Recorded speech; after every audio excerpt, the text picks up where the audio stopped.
गीता 18 के श्लोक नंबर 62 में भगवान स्वयं कह रहे हैं कि अर्जुन उस परमेश्वर की शरण में जा जिसकी कृपा से परम शांति व शाश्वत स्थान अर्थात सतलोक को प्राप्त होगा। वो परमेश्वर कौन है, कहां है, कैसा है, जानने के लिए कृपया अवश्य सुनिए जगत गुरु तत्वदर्शी संत रामपाल जी महाराज के अमृत वचन। सेकंड के कुछ भाग में सारे ब्रह्मांडों की रचना कर दी थी कबीर परमेश्वर ने एक सेकंड में, और वो क्या नहीं कर सकते आज आपके लिए। एक बार चिट्ठी लिख दी किसी ने कि कबीर जी भंडारा करेंगे, ये साधु संतों के पास भेज दी। ये नकली आगे 18.5 लाख की संख्या में कबीर परमेश्वर के द्वार पे, और उसमें परमात्मा लीला कर रहे थे कि जैसे एक बिल्कुल गरीब व्यक्ति होता है परमात्मा वो भी पा सकता है। सुबह का आटा था या नहीं था, इस तरह अपना कपड़ा बुनते थे, ऐसे निर्वाह कर रहे थे। हमें ये दिखाना चाहा कि तुम हमारी तरह करके देखो विश्वास भगवान पर, और ये साधना करके देखो उस परम पिता परमात्मा की। सतलोक से परमात्मा कबीर जी अपना 9 लाख बैलों के ऊपर बना बनाया भोजन लेकर आगे टेंट लगा दिए चारों तरफ। 18 लाख व्यक्तियों को 3 दिन तक भंडारा करा दिया। बरात में 80 आदमी आया करें, और 1 महीने पहले चिंता हो जाती है पूरे गांव ने, और वहाँ 18 लाख को भोजन करा दिया है।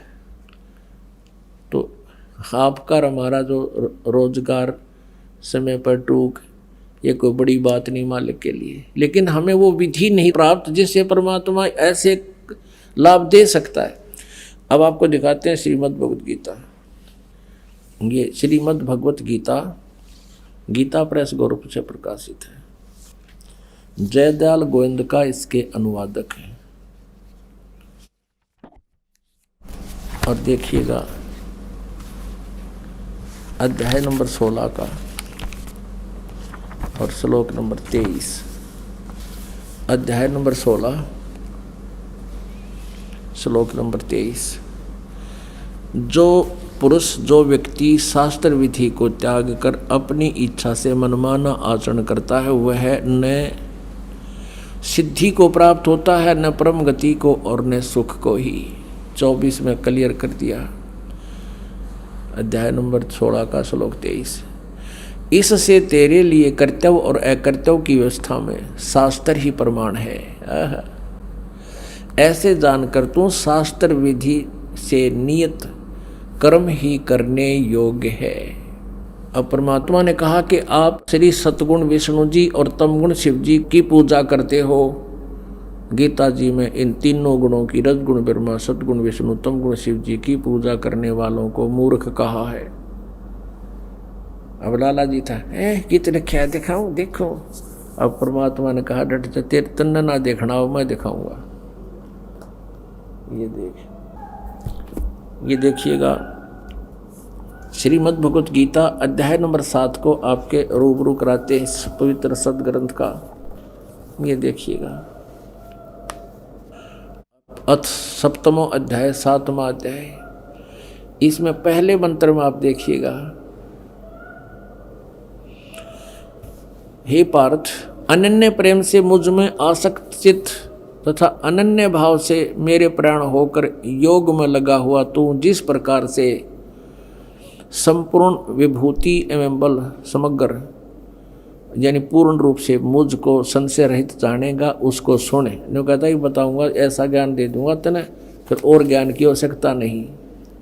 7वें का दूसरे में, मैं तेरे लिए इस विज्ञान सहित तत्व ज्ञान को संपूर्णतः कहूँगा, जिसको, ये तत्व ज्ञान नहीं, ज्ञान को, इस ज्ञान को संपूर्णतः कहूँगा, जिसको जानकर संसार में फिर कुछ भी जानने योग्य शेष नहीं रह जाता। अब पुण्यात्मा देखिएगा अध्याय नंबर 7 का और श्लोक नंबर 12। और भी जो सतगुण से उत्पन्न होने वाले भाव हैं, जो रजगुण से, सतगुण विष्णु जी, रजगुण ब्रह्मा जी से और तमगुण शिव जी से उत्पन्न होने वाले भाव है। उन सबको तो मुझसे ही होने वाले हैं ऐसा जान, परंतु वास्तव में उनमें मैं और वे मुझ में नहीं। अब ये क्लियर करना पड़ेगा। रजगुण ब्रह्मा जी है और सतगुण विष्णु जी और तम गुण शिव जी। ये देखिएगा शिव पुराण, गीता प्रेस गोरखपुर से प्रकाशित है। ये देखिएगा शिव पुराण, गीता प्रेस गोरखपुर से प्रकाशित है। संपादक हनुमान प्रसाद पोदार, चमनलाल गोस्वामी। गीता प्रेस गोरखपुर से मुद्रित है और प्रकाशित है। इसके अध्याय नंबर 9 के अंदर 110 पृष्ठ पर आपको दिखाते हैं। रुद्र संहिता शिव शिव पुराण पृष्ठ 110 पे 9वें अध्याय के लास्ट में सारा वर्णन करके यहाँ क्लियर कर दिया कि इस प्रकार ब्रह्मा विष्णु और रुद्र इन 3 देवताओं में गुण है, परंतु शिव गुणातीत माने गए हैं। रजगुण ब्रह्मा है, सतगुण विष्णु, तमगुण शिव जी, ये तीनों देवताओं में गुण हैं और ये काल गीता ज्ञानदाता इनसे न्यारा है। अब देखिएगा, अब आप जी ने ये श्री शिव पुराण में देखा, थोड़े थोड़े हिंट दे रहा है ये दास, जो आपको बहुत आसानी से समझ में आ जाएंगे। अब देखिएगा श्रीमद् देवी भागवत, जिसमें संस्कृत भी साथ है।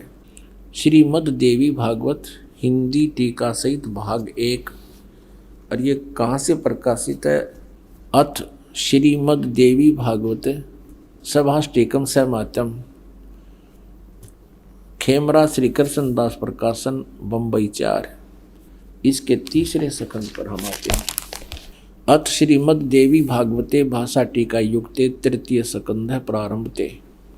तीसरा सकंद में हम आपको दिखाते हैं प्रश्न नंबर 11 पर। ये देखिए प्रश्न नंबर 11 पर, और भाषा टीका युक्त तृतीय सकंद 5वां अध्याय, इसका 8वां मंत्र। अब भगवान शंकर कह रहे हैं, माता यदि हमारे ऊपर, दुर्गा को कह रहे अपनी माता को शंकर भगवान, हे माता यदि हमारे ऊपर सदा आप दया युक्त हो तो हमको तमोगुण में किस प्रकार प्रदान किया है? ब्रह्मा रजोगुण और हरि सतगुण युक्त क्यों किए हैं? अब ये तो पढ़ी आपने हिंदी, अब संस्कृत और पढ़ लेंगे क्योंकि देवनागरी लिपि है। यही 7वां श्लोक समाप्त हुआ, 8वां प्रारंभ था। यदि दया धर्मना न सदाम्बिके कथम अहम विहित है। मैं यदि दया धर्मना, यदि आप हमारे ऊपर दया युक्त हैं, शंकर जी कह रहे हैं, तो कथम अहम विहित है, मैं क्यों बना दिया तमोगुण है। और कमल जय, कमल से उत्पन्न होने वाले ब्रह्मा जी को आपने रजोगुण क्यों बना दिया? कमल जय रजोगुण संभव सुविता है क्यों? और क्यों सतोगुण हरि और विष्णु को आपने सतोगुण क्यों बना दिया? इति सिद्धम रजगुण ब्रह्मा सतगुण विष्णु तमगुण शिव जी। एक और प्रमाण दिखाते हैं मार्कंडेय पुराण में। मार्कंडेय पुराण गीता प्रेस गोरखपुर से प्रकाशित है।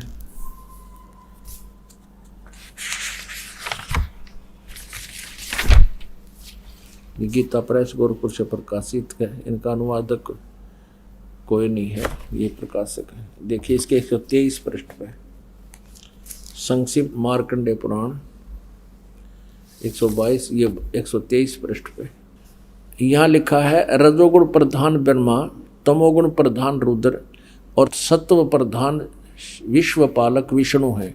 ये ही 3 देवता हैं और यही 3 गुण हैं। कति क्लियर कर दिया, यही 3 देवता हैं और यही 3 गुण हैं। पुण्यात्माओं, अब आसानी से समझ आ जाएगी ये पवित्र सदग्रंथ यानी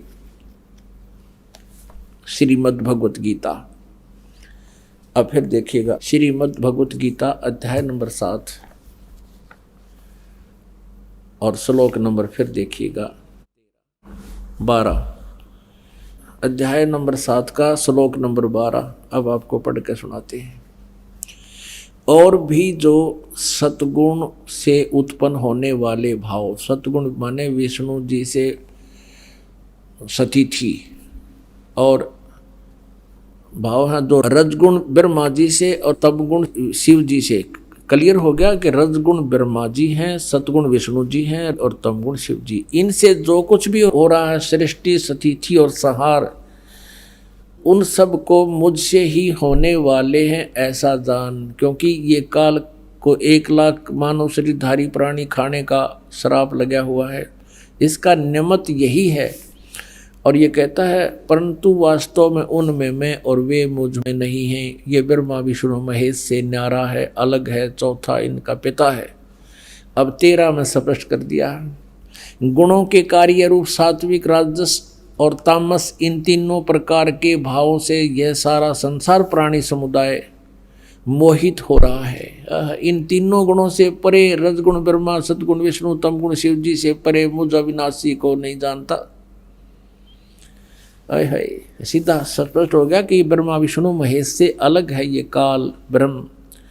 अब 14वें में कहा 7वें अध्याय के में गीता जी में, क्योंकि यह अलौकिक अर्थात अति अद्भुत त्रिगुणमयी मेरी माया, रजगुण ब्रह्मा, सतगुण विष्णु, तमगुण शिव जी के द्वारा फैलाया गया ये जाल, ये रचना बड़ी दुष्टर है, बड़ी खतरनाक है, खराब है, व्यर्थ है।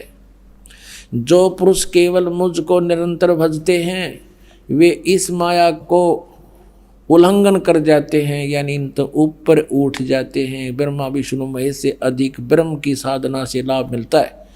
अब 15 में के कहा गीता ज्ञानदाता ने, माया के द्वारा कि इस रजगुण ब्रह्मा, सतगुण विष्णु, तमगुण शिव जी के द्वारा जिनका ज्ञान हरा जा चुका है, इस त्रिगुणमयी माया के द्वारा जिनका ज्ञान हरा जा चुका है, यानी ब्रह्मा विष्णु महेश से आगे भक्ति करने को तैयार नहीं, इन्हीं से मिलने वाले अक्षणिक सुख पर ये आश्रित हो चुके हैं, वो असुर स्वभाव को धारण किए हुए ब्रह्मा विष्णु महेश के पुजारियों को क्या कहा गीता जी में, आसुर यानी राक्षस स्वभाव को धारण किए हुए मनुष्यों में नीच,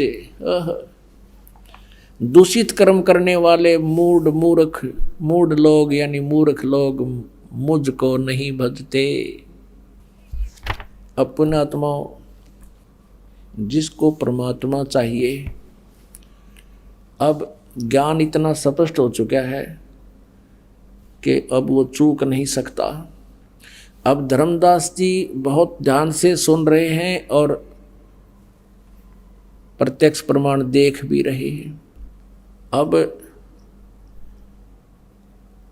धर्मदास जी को परमात्मा ने क्लियर कर दिया कि अब सुन ले, इनकी सुनाता हूं तेरे को कैसे रजगुण ब्रह्मा है, इन तीनों गुणों के उपासकों को कैसे राक्षस और राक्षस स्वभाव को धारण किए हुए मनुष्यों में नीच दूषित कर्म करने वाले मूर्ख कहा है। अपनात्मा प्रत्यक्ष प्रमाण है। हमारे इतिहास और पुराने पिछली जो कहानियां हैं, कथाएं हैं, वो प्रत्यक्ष प्रमाण करती हैं। एक भस्मागिरी नाम के भगवान शिवजी तमगुण के उपासक थे और उन्होंने भगवान शिवजी के द्वार के सामने, गेट के सामने सिर आसन पर 12 वर्ष तक तप किया। पार्वती जी ने प्रार्थना की कि भगवान आप समर्थ भगवान हो, आपका ये दास क्या मांगता है, इसको दे दो, ये बहुत दिनों से आपके द्वार पर आपकी साधना कर रहा है। भगवान शिव ने कहा कि मांग भी भस्मागिरी, क्या मांगता है। भस्मागिरी ने कहा कि प्रभु ऐसे नहीं मांगूंगा, आप वचनबद्ध हो जाइए। भगवान शंकर जी ने सोचा तपस्वी है, साधक है, मेरे पास 8 सिद्धियां हैं, कोई सिद्धि दे दूंगा, प्रसन्न हो जाएगा। सिद्धि मांगता होगा तो भगवान शिव जी ने कहा भाई मैं वचनबद्ध हो गया। वचनबद्ध होने का नाम सुनते ही खड़ा हो गया छोड़कर सिरासन।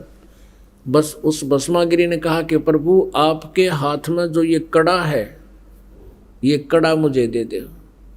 उस कड़े में क्या विशेषता थी कि उस कड़े को किसी के सिर पर रख कर यूं कह दे भस्म, वो व्यक्ति जल कर मर जाता था, 1 सेकंड में राख हो जाती थी, नष्ट हो जाता था। भगवान शंकर जी वचनबद्ध हो गए थे, उन्होंने वो कड़ा निकाल के उसको दे दिया, ले बच्चा। अब शंकर भगवान ने सोचा था न्यू था कि ये जंगल में रहता है, हिंसक पशुओं से राक्षसों से बचाव के लिए लेता होगा।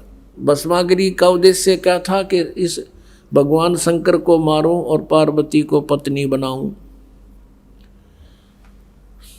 ये कहते ही कड़ा हाथ में आते ही और तेवर बदल गए, कहने लगा ओले शंकर होशियार है, अब तुझे मारूंगा, पार्वती को अपनी पत्नी बनाऊंगा। हा हा हा, बड़ा खुश हुआ ढेड।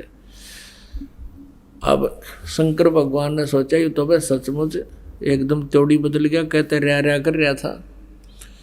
और वो कड़ा ने दिखाया, भगवान शंकर ने तो डांक ठोक दी, यानी स्पीड खींच दी। कति पता था उनको तक तो 1 मिनट में कर देगा काम। अपने आत्माओं हम ये लीला पढ़ा भी करते थे, शिव पुराण में भी पढ़ रखी है, लेकिन कभी इस दिमाग में नहीं आई कि ये अविनाशी क्यों है इन, और ये डर के बाजें। ये अविनाशी कितने थे, जब डर के बाज लिए दौड़ लगा दी। फिर भगवान ने कहते हैं पार्वती रूप बनाया और आगे आगे भगवान और पाछा पुजारी भाग रहे थे, बीच में खड़े हो गए पार्वती रूप बना के। अब और तक है भगवान विष्णु ने बनाया, विष्णु और का कड़े में था वाणे का, खुद परमात्मा पूर्ण ब्रह्म ही आकर ये लीला करते हैं और क्रेडिट इनको दे जाते हैं ताकि भगवान में इन बच्चों की आस्था बनी रहे। अब पार्वती को देखते हैं, भस्मागिरी का तलाक के ब्रेक खड़ा हो गया और उसको ये पता था भस्म कंडा तेरे हाथ में है, शिव जी तो 100 किलोमीटर का डटे नहीं, टोया भी ना पावे, तो वो खड़ा हो गया वहाँ पर। पार्वती कहने लगी रुक जाओ, अब वो तो आपके निकट आने वाले नहीं है, आ जाओ मेरे साथ और डांस करके दिखाओ मुझे पहले। अब भस्मागिरी कहने लगा मैं जंगल में रहने वाला व्यक्ति, तपस्वी आदमी, मन डांस करना तो ना आवे। तो पार्वती रूप में भगवान बोले आजा मैं सिखाऊं तेरे थे, इस पैर ने आगे कर, इस पैर ने पाछे कर, इस हाथ ने ऐसे कर, इस नौकर करा कर वो ऊपर ले आई कि इसने और कर ऊपर और कर। वो भस्म कड़े वाला जो शर्पा लिया ना, जब कह दिया भस्म, वो भस्मागिरी मर गया। उस कड़े को लेकर वो भगवान फिर प्रकट हो गए अपने विष्णु रूप में उस शंकर जी के सामने और कहा भोलेनाथ डट जा। शंकर भगवान डट जा, रुक जाओ। भगवान शंकर बोला बाजले बाजले आजा मेरे पाछो पाछो, मर गया आज तक। अब क्या बात होगी कि भस्मागिरी नाम के दुष्ट ने मेरे से तप करके भस्म कड़ा मांग लिया और मेरे पीछे भाज रहा है। तो भगवान ने कहा कि उसको तो मैंने मार दिया, तू शांति रख, देख यो कड़ा में ले रहा। जब कड़ा देख के जब शांति हुई, सचमुच कड़ा तो वही है। अपने आत्माओं उस दुष्ट भस्मागिरी की अब उस तमगुण शिवजी के पुजारी की सोच इस गीता जी से मेल खा रही है। अपनी माता को गुरु की पत्नी माता के तुल्य होती है और वो उसको पत्नी बनाना चाहता है। इसलिए गीता जी में कहा कि इन तीनों गुणों के पुजारी रजगुण ब्रह्मा, सतगुण विष्णु, तम गुण शिव जी के राक्षस स्वभाव को धारण किए मनुष्यों में नीच और दूषित कर्म करने वाले मूर्ख है।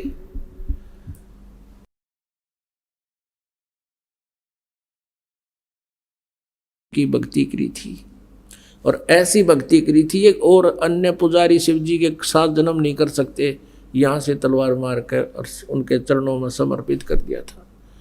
और उस साधना से क्या मिला, उसने जैसा किया था वैसा ही वर्क डन मिल गया। ना मोक्ष हुआ, दुर्गति से मृत्यु हुई, राक्षस कवाया और कुत्ते वाली मौत मेरा सारा कुंबा गाड़ी करवा दी। अब ब्रह्मा जी की साधना की थी, रजगुण ब्रह्मा जी की। हिरण्यकशिपु ने, हिरण्यकशिपु अपने पुत्र का शत्रु हो गया, राक्षस कहलाया और उसकी मौत से आप परिचित हो किस प्रकार उसकी मृत्यु हुई। विष्णु जी के उपासक हैं ये वैष्णव संत। एक बार कुंभ के पर्व का हर की पैड़ियों पर संयोग हो गया हरिद्वार में। ये सभी गिरी, पुरी, नाथ, ओगड़, नागा, ये सभी तमगुण शिव जी के पुजारी हैं। और वैष्णु साधा विष्णु जी के पुजारी हैं। वैष्णु जो संत हैं साधक, ये सतगुण विष्णु जी के पुजारी हैं। वहाँ जब कुंभ का पर्व आता है, ये अपने अपने ग्रुप में, अपने अपने समुदाय में जाकर इकट्ठे हो जाते हैं। गिरी अलग, पुरी अलग, नाथ कनपाड़े अलग, वैसे नाथ अलग, नागा न्यारे और वैष्णु अलग से। जब स्नान का समय, प्रभु का समय इनके द्वारा जो बना रखी है वो लोकवेद, उसके आधार से उस समय होता है, उससे पहले 10 मिनट 20 मिनट रास्ते अनुसार वो अपने प्रस्थान कर देते हैं। सबसे पहले नागा पहुंच गए, हर की पैड़ियों पर खड़े हो गए स्नान करने की तैयारी में। नागा होते हैं वो नग्न रहते हैं, बिल्कुल निवस्त्र रहते हैं और शरीर पर राख वगैरह लगा लेते हैं। वैष्णु साधु विष्णु जी के उपासक हैं। पीछे से वैष्णु ग्रुप चला गया। वैष्णु साधुओं ने कहा उन नागाओं से कि नागाओं, हम पहले स्नान करेंगे, तुम मत स्नान करना, हम सर्वश्रेष्ठ हैं, हम सतगुण विष्णु जी के उपासक हैं।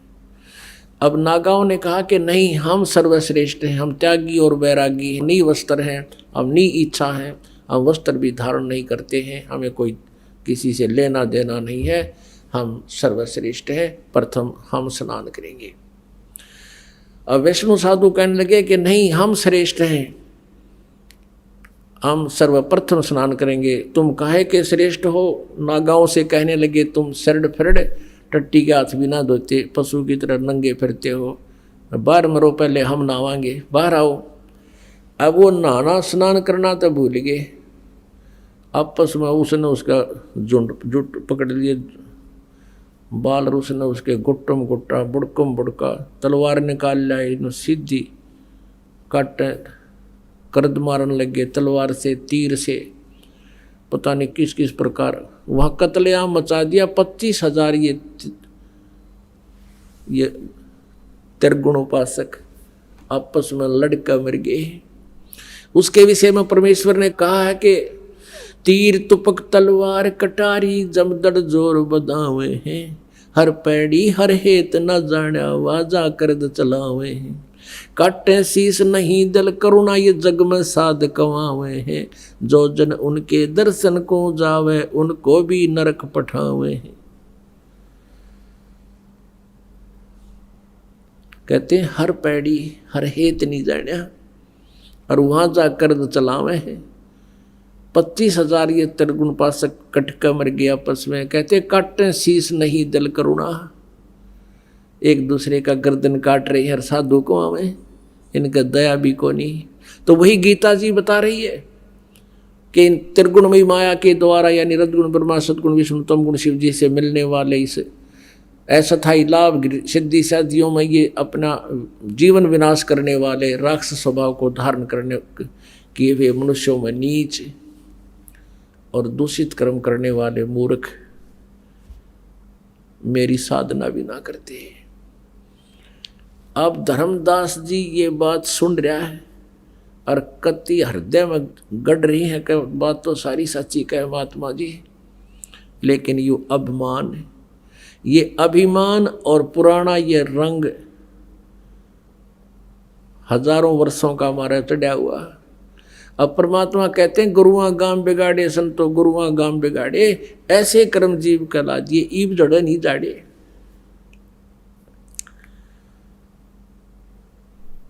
अब धर्मदास ने सारी आँखें देख ली, फिर भी धर्मदास जी कहने लगे बाबा जी तो मुसलमान है इसलिए तो हमारे हिंदू देवताओं की बदनामी करना चाहता है।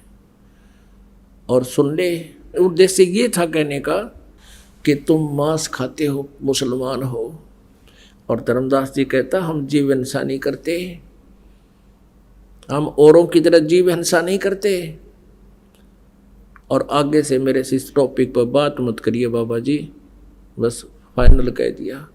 यानी इतना दुख मान गया और सच्चाई सामने रखी है। परमात्मा ने पता था काल प्रवेश कर गया, ये इसके अंदर आ गया काल बेटी का बाप, एकदम अंतर ध्यान हो गया परमात्मा वहां से सामने से। अच्छा भाई धर्मदास जी मैं कह तो तेरे हित में रहा था बच्चा, आप आगे तेरी इच्छा ना स्वीकार कर, नाराज ना हो मेरे से। न्यों कहकर अंतर्ध्यान हो गए। अदृश्य सामने से अब सर घूम गया तो उसका धर्मदास का, अब सामने से एकदम अदृश्य हो जा, कलेजा पाट गया। अब ये तो भगवान था, ये तो परमात्मा थे। ओए होए, देख कितनी सच्चाई बतावे थे। अपने आप को कोसने लगा, मैं कितना दुष्ट नीच हूं। ओए होए, सच्चाई आंखों देख कर भी नहीं माना। अब पुण्यात्माओं सारा दिन इसी चिंतन में गया। काफी आधा दिन तो चला गया था ये वार्ता में। अब शाम होगी, श्याम ने इसी चिंतन में पड़कर सो गया। हे भगवान, देख मैंने कैसा अनमोल अवसर खो दिया और रो रहा है। अन्यों का हे भगवान, एक बार फिर आ जाओ, एक बार फिर से दर्शन दे दो, मैं बिल्कुल विवाद नहीं करूँगा, विनम्रता से अपनी शंका का समाधान करवाऊंगा। सारी रात सोया नहीं, करवटें बदलता रहा। वो वार्ता याद आ रही है। भगवान अदृश्य हो गए, अब ना मिले तो बात बिगड़ेगी, क्योंकि ये पूजा तो करण की को ना जो मैं कर रहा था। अब सुबह ना तो स्नान करया, ना वो पूजा पाठ करी। सुबह उठ कर ने सोची 2 रोटी बना लो, फिर चलूँगा, रास्ता तय करूँगा। वक़्त से उठ लिया, लकड़ी तोड़ कर लाया था जंगल से, श्याम ने रख रखी थी वहाँ सुबह खाना बनाने के लिए। चूल्हे के ऊपर रोटी बनाई अपनी, एक लंबी लकड़ी लगा दी, मोटी लकड़ी थी, बीच से वो होलो थी, थोथी थी, और उसकी सहयोगी लकड़ी लगा कर आग जला दी। रोटी पौन लग गया, भात बना ली, सब्जी बना ली। और इसी दौरान सूर्य उदय होने वाला ही था, रोशनी सी होगी। उधर से वो लकड़ी जलती जलती चूल्हे के निकट आगे, उसका एंड क्या देखा धर्मदास जी ने रोशनी होते ही, कि उस लकड़ी के अंदर से जो थोथी थी, उसके अंदर से चींटियां अपने अंडे मुख में लेकर बाहर निकलने का प्रयत्न कर रही है। और लकड़ी के पीछे लास्ट एंड में एक तरल पदार्थ सा उबल रहा होता है, जो थोड़ी सी गिल्ली होती है। अब चींटियां वहां से निकलना चाहती हैं, और वो उस तरल पदार्थ के ऊपर पानी से उबल रहा था, लास्ट में उस पर चटक चटक होकर मर रही है।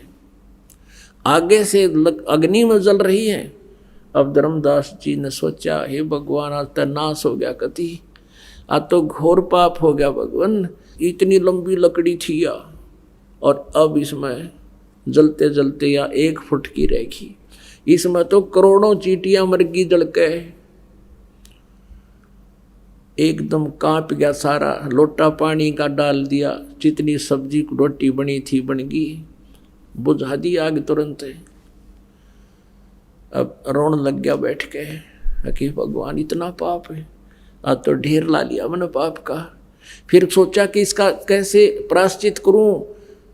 अपने आप आइडिया ला लिया कि आज मैं निराहार रहूंगा, और ये आहार किसी साधु संत को खवा दूंगा जो रोटी मैंने बनाई है जिसमें ये चींटी जल गई। इस उद्देश्य से सब रोटियों को रख के थाली में, सारी सब्जी को ऊपर कपड़ा डाल के, और ले चला साधु की तलाश में तालाब के चौगर्द घूमने लग गया। थोड़ी सी दूर पर गए थे वही परमात्मा अन्य वेशभूषा में, जो हिंदू संत होते हैं महात्मा, उस तरह के रूप बना के लाल से कपड़े, और एक वृक्ष के नीचे बैठे। धर्मदास जी की दृष्टि गई कि हाँ महात्मा बैठे हैं। वहाँ जाकर कहा, ले महाराज भूख लगी होगी, भोजन पालो। परमात्मा ने कहा, हाँ धर्मदास भूख लगी है भाई। अब धर्मदास नाम सुना, थोड़ा चौकन्ना तो हुआ, फिर सोचा मैं बहुत भंडारे करता हूँ, और इस साधु को भी भंडारे में आया होगा, मुझे जानता होगा। रख दिया। परमात्मा एक लोटे में जल लिए हुए थे अपना, उस जल को उठाया, एक मंत्र बुदबुदाया, और जल पूरी थाली पर, रोटियों पर, सब्जी पर छिड़क दिया, छींटे ला दिए। उसी समय सभी रोटी की और सब्जी की चींटी बन गई, और सारी थाली काली होगी, चींटी मुंह मंडे ले रही, और पूरी थाली भर गई, निकला बार गुच्छे के गुच्छे। और फिर परमात्मा उसी रूप में आगे जिंदा वाले महात्मा में जिसमें पहले दिन वार्ता हुई थी और कहा, धर्मदास तेरे जैसा पापी इस पृथ्वी पर नहीं। तू क्या कह रहा था? जीव इंसान ही करते हम। तू मुझे सुनाना चाहता था। देख के चरणा में पड़ गया, नाक रगड़ दिया, हे परमात्मा मैंने माफ कर दो। हे प्रभु मुझे सारी रात नींद नहीं आई, मैं पापी आत्मा दुष्ट हूँ, मैंने आंखों देखकर भी आपकी बात को नहीं माना परमात्मा, मैंने तो आपको एक सिंपल मैन समझा था। हे प्रभु मुझे ये ज्ञान और बता दो। तो परमात्मा ने उसको आगे सारी कहानी बताई, वो आपको मैं कल बताऊंगा। बोलो सतगुरुदेव की जय।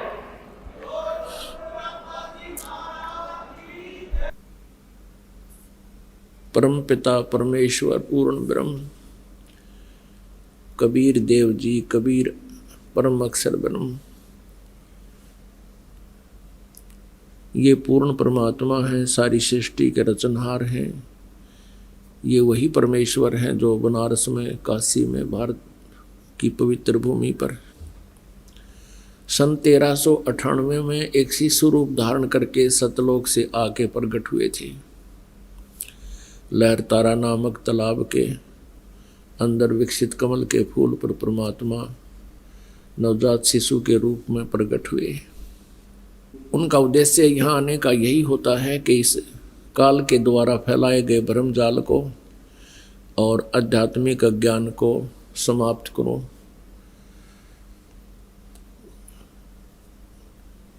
अब ये जो समागम चल रहा है, ये उसी खुशी में कि परमात्मा आए तो हमने अपने घर का ज्ञान हुआ।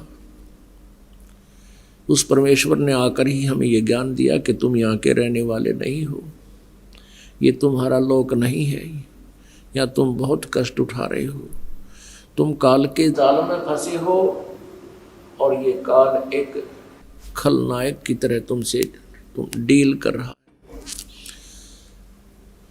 एक विलियन की तरह तुम्हारे साथ व्यवहार कर रहा है, डील कर रहा है। इसने पूर्ण परमात्मा की महिमा समाप्त कर रखी है। आध्यात्मिक ज्ञान को तोड़ मरोड़ कर भगत समाज में प्रवेश करवा रखा है। परमात्मा पूर्ण ब्रह्म कबीर देव जी, कबीर साहब जी ने आकर के हमारे इस अज्ञान को हटाया। कलयुग के अंदर परमात्मा सन 1398 संवत 1455 ज्येष्ठ सुदी यानी जेठ उत्तरते की पूर्णमासी को सुबह ब्रह्म मुहूर्त में सूर्य उदय होने से पूर्व 1.5 घंटा पहले के समय को ब्रह्म मुहूर्त कहते हैं। कमल के फूल पर आकर के नवजात शिशु रूप धारण करके प्रकट हुए, विराजमान हुए। वहाँ से नीरू नीमा नामक एक जुलाहा दंपति जो निसंतान थे परमात्मा को ले आए। परमात्मा की परवरिश एक कुंवारी गाय से हुई, क्योंकि परमात्मा कबीर जी ने दूध और अन्न जल बिल्कुल ग्रहण नहीं किया 25 दिन तक। उसके बाद भगवान शिव जी शिवलोक से आए एक साधु रूप बनाकर। नीरू नीमा उसी जन्म में पहले वो ब्राह्मण थे, मुसलमानों ने ज़बरदस्ती उनको मुसलमान बना दिया था। फिर वो जुलाहे का कार्य करने लग गए। 20-25 वर्ष उनको मुसलमान बने हो गए थे, फिर भी भगवान शंकर की चाह, उनकी महिमा उनके हृदय से हटी नहीं थी, भले ही वो मुसलमान बन गए थे। इसी आधार से नीमा ने अपने भगवान शंकर को पुकारा करती थी, जिस कारण से भगवान शिव जी उस आत्मा के दुख को सुनकर आए। नवजात शिशु 25 दिन के बच्चे को शिव भगवान ने अपनी गोदी में लिया। उस 25 दिन के बच्चे ने यानी शिशु रूप में प्रकट परमात्मा ने शिव जी से कहा कि आप इनसे कहो एक कुंवारी गाय ले आवें। पुण्यात्माओं, ये बात कबीर परमात्मा पहले भी कह सकते थे नीरू और नीमा को, तो वो ज़्यादा डर जाते हुए ये सोचते कि इसमें कोई भूत बोला है, और उस दिन जब नीरू नीमा ने सुना शंकर भगवान जी खड़े थे साधु रूप में, तो कबीर परमेश्वर की और शिव जी भगवान की 7 बार वार्ता हुई। इस लीला को नीरू और नीमा ने साधु रूप में प्रकट उस भगवान शिव की ही करामात समझी कि इस संत की कृपा से बच्चा बोल रहा है। कुंवारी गाय मंगाई गई, बछिया, परमात्मा के आदेश अनुसार भगवान शिव जी ने उसके कमर पर हाथ रख दिया, अपने आप दूध थनों से स्रवित हो गया, निकलने लग गया। एक कोरा पात्र मंगा रखा था वो बर्तन कुम्हार से, वो भर गया, जो बंद हो गया। प्रतिदिन वो कुंवारी गाय दूध देने लगी, परमात्मा उस दूध को पीने लगे। अब कुंवारी गाय में दूध कहाँ से आया? सतलोक से। ये पवित्र पशु गाय, और सतलोक से सीधा डायरेक्ट परमात्मा ने वो दूध अपना वहाँ से मंगाया और फिर पान किया। और वेद भी बताते हैं कि ऐसी लीला परमात्मा ही करते हैं। उसके लिए आपको एक झलक दिखाते हैं, एक प्रमाण दिखाते हैं, ताकि आपको विश्वास हो कि एक बंदी छोड़ कबीर इज गॉड। ऋग्वेद मंडल नंबर 9 सूक्त नंबर 1 मंत्र नंबर 9 के अंदर बिल्कुल स्पष्ट किया हुआ है। ये देखिएगा। प्रकाशक है सर्वदेशी कार्य प्रतिनिधि सभा, महर्षि दान भवन, रामलीला मैदान, नई दिल्ली। ये इनके फोन और फैक्स नंबर है। मुद्रक है Prince offset printers, 1510 Pataudi house, Daryaganj, नई दिल्ली से।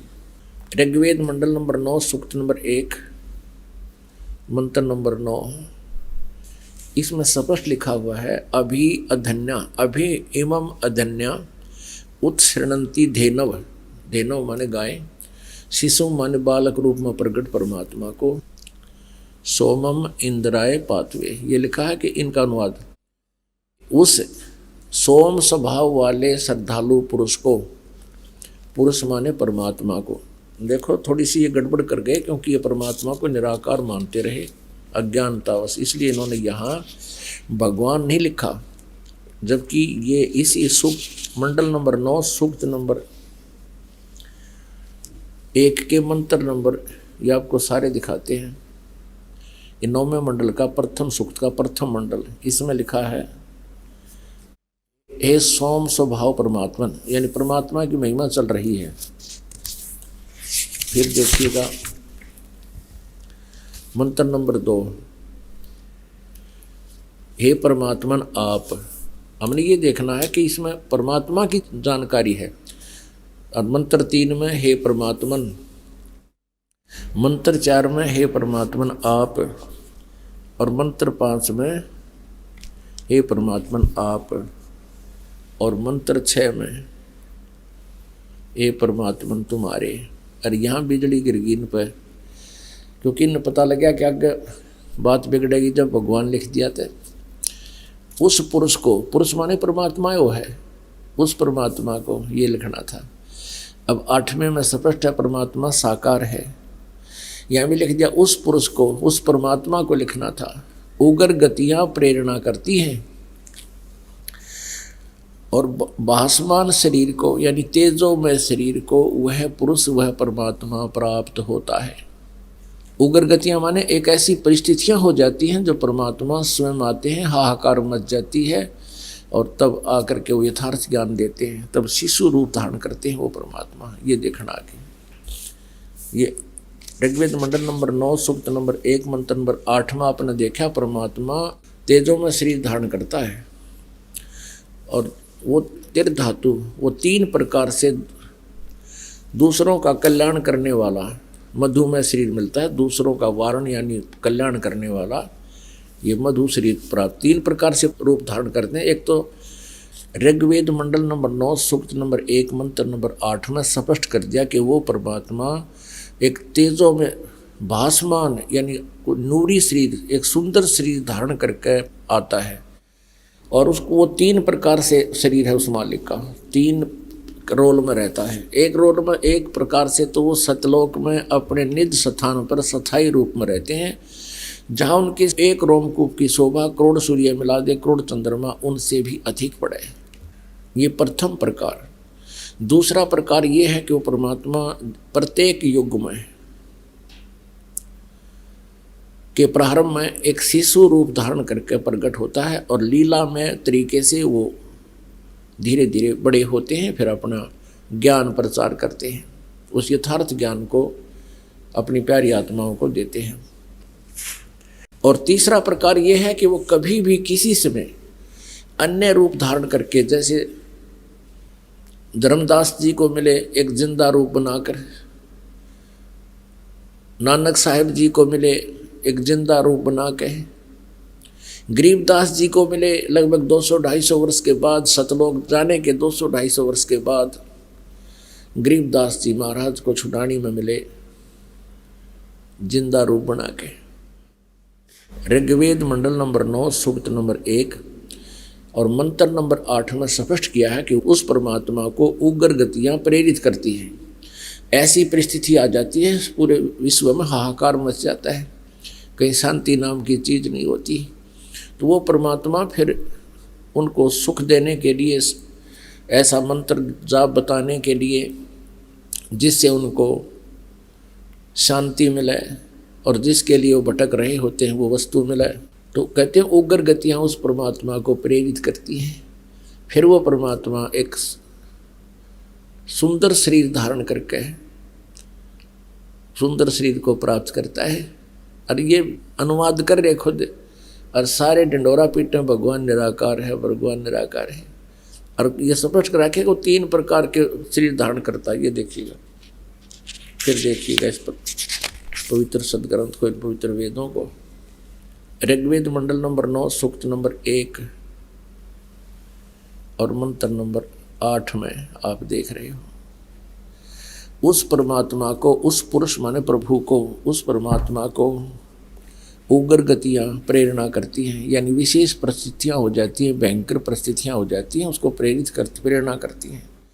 और भासमान शरीर को एक भासमान माने सुंदर, जैसे बांकुरा का बड़ा बांकुरा है, छैल है, सुंदर शरीर को वह पुरुष प्राप्त होता है, वह परमात्मा प्राप्त होता है। वो प्राप्त जो परमात्मा का सुंदर शरीर ही होता है, लेकिन वो 3 प्रकार से धारण करता है, जिसमें 3 प्रकार से दूसरों को वारण करने वाला मधुमेह शरीर मिलता है, और मधुमेह शरीर धारण करता है सारा।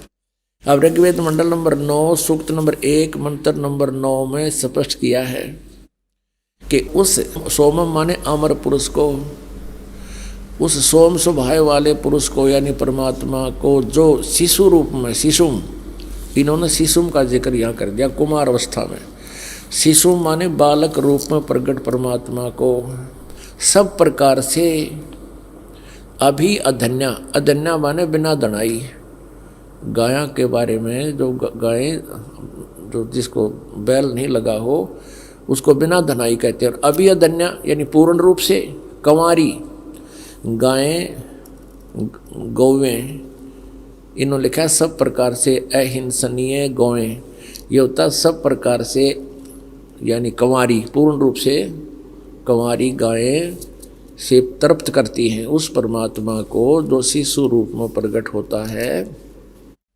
एक कुंवारी गायें बछिया तृप्त करती हैं, उसकी परवरिश की लीला होती है। और अब आपको दिखाते हैं, ये तो वेद बताते हैं कि वो परमात्मा ऐसे करता है, और परमात्मा ने ये लीला की 600 वर्ष पहले वो सूक्ष्म वेद बताता है। ये देखिएगा, ये सूक्ष्म वेद कबीर सागर, कबीर वाणी।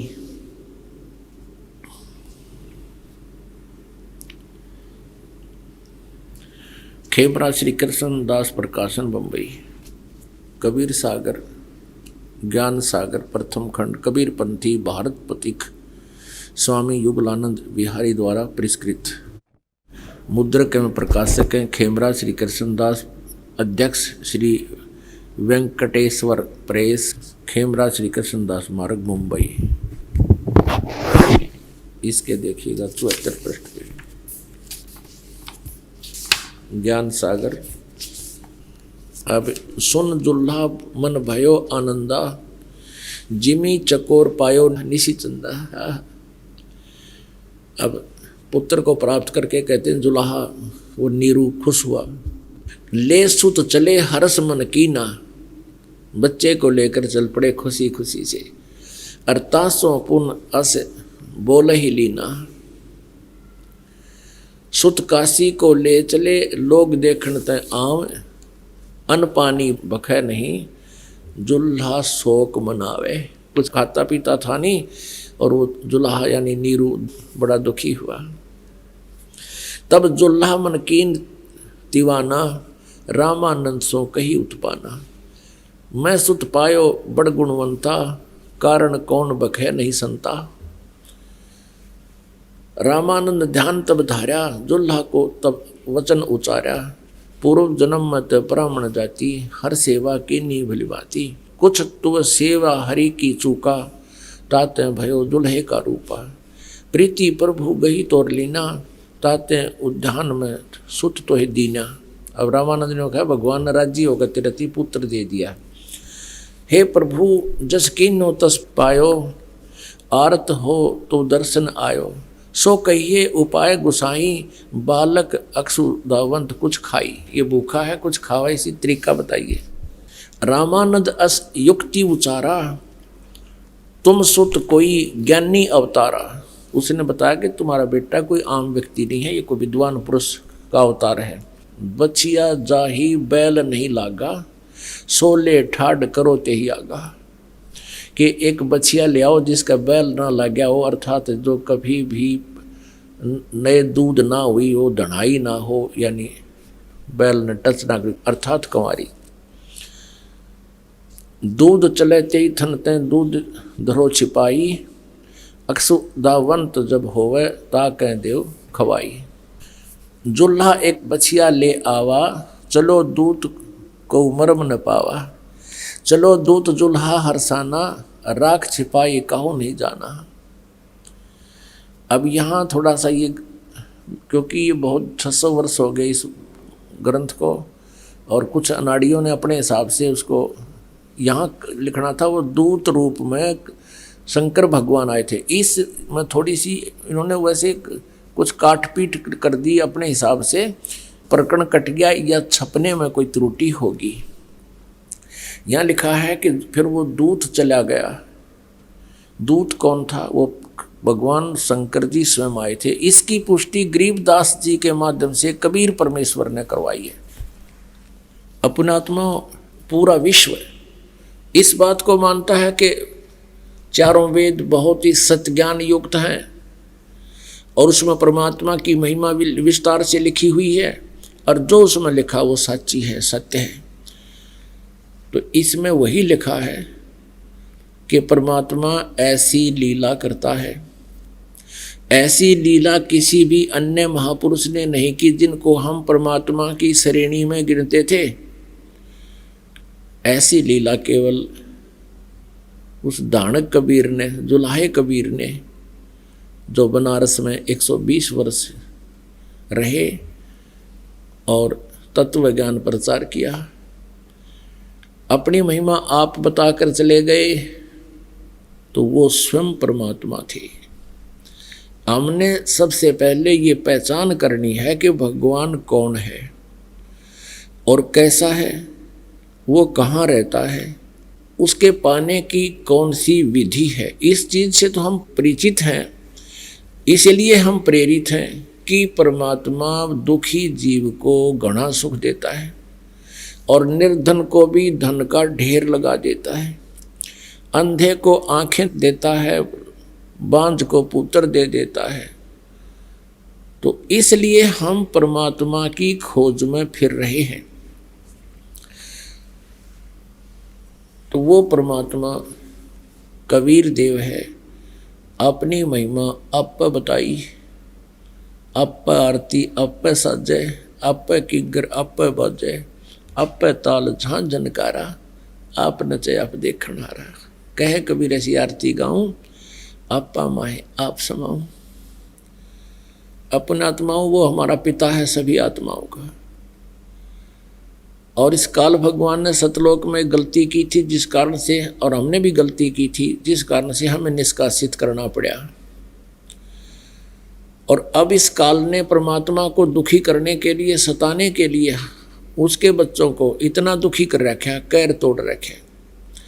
आप किसी भी मजहब धर्म के इतिहास ने उठा के देख लो, वो कोई भी सुख से यहाँ महापुरुष नहीं रहा। महाभारत देख लो, श्री कृष्ण जी का चरित्र देख लो, भगवान श्री रामचंद्र जी का चरित्र देख लो, लीला देख लो, जब एक पल भी सुख का सांस उन्होंने लिया होता है। और आप और हमारी तो फिर बुनियाद ही क्या है? कोई कुत्ता बना रखा है, कोई गधा बना रखा, किसी की टांग कट गई, किसी का हाथ कट गया, कोई अंधा कर रखा, किसी का बेटा मर गया, किसी की बेटी मर गई, कहीं गर्मी है, कहीं सर्दी है, कहीं फ्लड आ गई है, कहीं भूकंप है, पता नहीं किन किन यातनाओं से हमें प्रताड़ित कर रही हो। इसका उद्देश्य है कि वो दुखी होगा इनका पिता, और हम पिता मान रहे इस काल ने, यानी भगवान अपना स्वामी मान रहे हैं। तो परमात्मा ने आके बताया कि जिसको तुम परमात्मा कहते हो ये परमात्मा नहीं है। अब गीता जी अध्याय नंबर 15 के श्लोक नंबर 16 और 17 में 3 परमात्मा प्रभु पुरुष न्यारे न्यारे बताए हैं। एक सरपुरुष, एक अक्षर पुरुष, 15वें अध्याय के 16वें श्लोक में। और इनके लोकों में, और ये दोनों के दोनों नासवान हैं। जीवात्मा अमर सभी की है। श्रीमद् भगवत गीता अध्याय 15 श्लोक 17 में स्पष्ट किया कि उत्तम पुरुष है तू अन्य परमात्मा इति उदाहरते। पुरुषोत्तम, पुरुष माने प्रभु, उत्तम माने श्रेष्ठ। वो श्रेष्ठ परमात्मा तो कोई और ही है। और परमात्मा इति उदाहरते, उत्तम पुरुष, उत्तम यानी श्रेष्ठ परमेश्वर तो कोई और है जिसको परमात्मा कहा जाता है। और वही तीनों लोकों में प्रवेश करके सबका धारण पोषण करता है, और वही अविनाशी परमात्मा है। अपने आत्मा वो परमात्मा है, क्योंकि ये सदग्रंथ कोई बालकों के लेख नहीं है या किसी डूम बाट के लिखी हुई ये कविताएं नहीं हैं। ये परमात्मा का ज्ञान है, और इसके अंदर एक एक शब्द, एक एक अक्षर का बहुत महत्व है, बहुत गूढ़ रहस्य छपे हुए हैं। उत्तम पुरुष है तो अन्य, गीता जी अध्याय नंबर 15 के श्लोक नंबर 17 में लिखा, उत्तम पुरुष है तो अन्य। उत्तम पुरुष यानी श्रेष्ठ प्रभु तो कोई और है। किन से अन्य है? जो ऊपर 16वें श्लोक में सर्वपुरुष और अक्षर पुरुष कहे हैं, उनसे कोई अन्य है। वो अन्य के विषय में और एक जानकारी है। 8वें अध्याय के प्रथम श्लोक में अर्जुन ने पूछा कि प्रभु आपने 7वें अध्याय के 29वें श्लोक में जिस तत्ब्रह्म के बारे में कहा है कि उसकी जानकारी होने के बाद साधक फिर जरा और मरण से छूटने का ही प्रयत्न करता है, वो इस संसार की किसी वस्तु की इच्छा नहीं करता। तो 8वें अध्याय के प्रथम मंत्र में अर्जुन ने पूछा किम तत्ब्रह्म, तो वो तत्ब्रह्म कौन है? ब्रह्म माने परमात्मा प्रभु। आपसे गीता ज्ञान दाता से अन्य जो तत्ब्रह्म है वो कौन है? 8वें अध्याय के 3रे मंत्र में गीता ज्ञान दाता ने कहा है कि वो परम अक्षर ब्रह्म है। ओए होए, वो गीता ज्ञान दाता से अन्य है। और गीता अध्याय नंबर 8 के श्लोक 5 और 7 में गीता ज्ञान दाता अपनी भक्ति करने को कहता है कि मेरी भक्ति करेगा मुझे प्राप्त होगा। अपने मंत्र के बारे में जानकारी बताता है 8वें अध्याय के 13वें श्लोक में कि ओम इति एकाक्षरम ब्रह्म व्यवहारण माम अनुसमरण ये प्रयाति तजन देहम स याति परमाम गतिम। माम ब्रह्म, मुझ ब्रह्म का केवल एक ओम अक्षर है,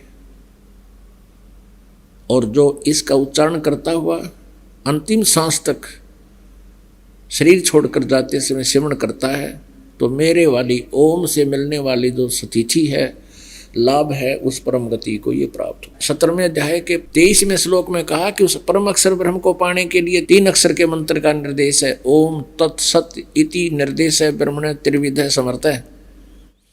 ब्राह्मणा तेन वेदा च यज्ञा विहिता पुरा। ओम तत्सत इति निर्देश है ब्रह्मणे। ब्रह्मणे माने सच्चिदानंद घन ब्रह्म यानी परम अक्षर ब्रह्म क्यों पाने का। ये 3 मंत्र ओम तत्सत, ओम तत्सत, ओम तत्सत, ये कोई मंत्र नहीं है।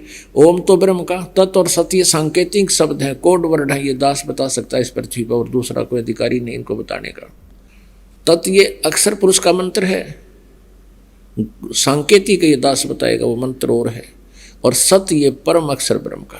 तो 8वें अध्याय के 8, 9, 10 में कहा है कि उस परम अक्षर ब्रह्म की जो साधना करता है भक्ति की कमाई से, वो उस परमात्मा को प्राप्त होता है। और उस 15वें अध्याय के 1 से लेकर 4 तक कहा है कि जब तत्वदर्शी संत प्राप्त हो जाए, वो तत्वदर्शी संत वो होगा जो उल्टे लटके हुए संसार रूपी वृक्ष के ये सभी सर्वांग बता देगा। तना कौन भगवान है, डार कौन परमात्मा है, और शाखा कौन है, और मूल परमात्मा कौन है। तो वो तत्वदर्शी संत है। 4 अध्याय के 34वें श्लोक में कहा गीता जी में कि उस परमात्मा के बारे में, परम अक्षर ब्रह्म के बारे में जानकारी तत्वदर्शी संतों से पूछो। और गीता जी अध्याय नंबर 4 के श्लोक नंबर 32 में कहा है कि उस सच्चिदानंद घन ब्रह्म के मुख से उच्चारित वाणी, ब्रह्मणे मुखे, उस सच्चिदानंद घन ब्रह्म ने स्वयं आकर के अपनी महिमा अपनी वाणी में, उस सच्चिदानंद घन ब्रह्म की वाणी में विस्तार से कही है। वो तत्व ज्ञान है। उस तत्व ज्ञान को 4 अध्याय के 34वें श्लोक में कहा कि उस तत्व ज्ञान को तू तत्वदर्शी संतों के पास जाकर समझ, फिर वो तत्वदर्शी संत तुझे उस परमात्मा की जानकारी देंगे। तो यहाँ ऑप्शन छोड़ दिया है उस गीता ज्ञानदाता ने, ये संकेत अवश्य कर दिया है कि उस परमात्मा के पाने का ओम तत्सत ये 3 मंत्र का जाप है। लेकिन तत् और सत को वो डिफाइन नहीं कर पाया। ये परमात्मा ने खुद आकर रहस्य खोला है। सूक्ष्म वेद में भी ऐसा ही गुप्त लिखा हुआ था। तो ये समझ नहीं सका परमात्मा की इस महिमा को, तो इसने ऑप्शन छोड़ दिया कि उस परमात्मा के बारे में तो कोई तत्वदर्शी संत बताओगा। तो उस तत्वदर्शी संत ने परमात्मा स्वयं आए थे, कबीर परमेश्वर जी, जो आज आप जिस उपलक्ष्य में सत्संग समारोह देख रहे हो, इसमें इसको अटेंड कर रहे हो, आप उपस्थित हो। ये इसी उद्देश्य से परमात्मा प्रत्येक युग में आते हैं और इसी अपनी उस लीला करने के लिए जो प्रत्येक युग में करते हैं, उस उद्देश्य से आए थे। उनका उद्देश्य यही था कि उस तत्व ज्ञान को स्वयं ही आकर बताते हैं अपने मुखारविंद से। इसलिए गीता जी अध्याय नंबर 4 के श्लोक नंबर 32 में कहा कि ब्रह्मणे मुखे, ब्रह्मणे माने परम अक्षर ब्रह्म के, मुखे माने उनके मुख से उच्चारित उस वाणी में विस्तार से कही गई। तो पुण्यात्माओं, हमने उस परमात्मा को पहचानना है, और पहचानने के लिए परमात्मा के गुण, परमात्मा के लक्षण हमारे पवित्र सदग्रंथों में विद्यमान है।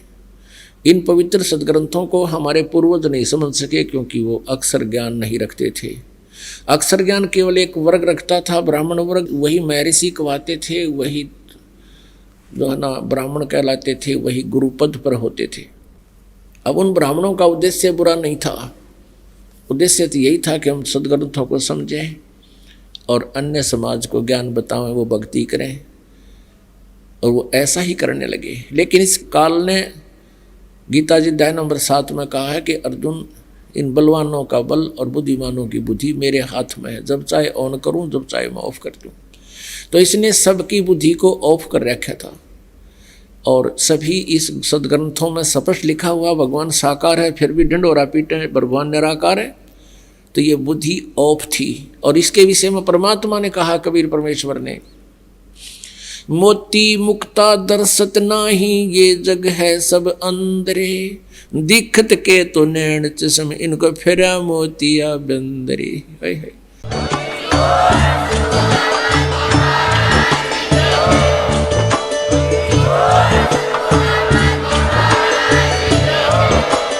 आप सुन रहे थे जगत गुरु तत्वदर्शी संत रामपाल जी महाराज जी के मंगल प्रवचन। अधिक जानकारी के लिए विजिट कीजिए हमारी वेबसाइट www.jagatgururampalji.org।